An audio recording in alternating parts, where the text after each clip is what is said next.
my channel, Lucy and Family. Ayan, ngayong 2020 na umulan dito sa UAE. At ayan ngayon guys, umuambon pa rin. At ayan, umahangin siya guys. Ayan. Ngayon ko lang din naranasan na ganito ang sitwasyon dito sa UAE. For almost 7 years here dito sa UAE. Ngayon ko lang nakita na ganito ang sitwasyon dito. I don't know why. Ayan guys. O diba, ang hangin. O, ayan. Dati-dati yung mga puno na yan, hindi gumagalaw yung mga nila, straight lang sila guys. Pero ngayon, ayan. At saka, ayan, kikita nyo yung sky, ganyan,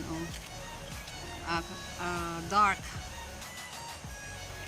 Talagang may namuong ulan talaga yan guys. Ang problema ngayon guys, kasi kagabi nawalan kami ng kuryente dahil dyan sa ulan na yan. Nagwo-worried ulit kami baka ganun ang mangyayari guys. Ayan, diba? Nakikita nyo guys.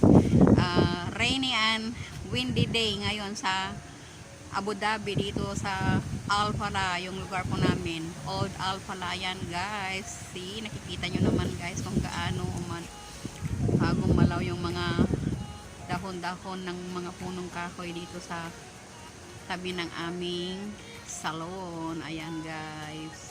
So ayan guys, sana huwag kayong magsasawang manood, mag-like, mag-share, of course mag-comment sa baba, at huwag kalilimutan ding pindutin yung bell button para ma-update kayo sa mga susunod kong mga videos. So maraming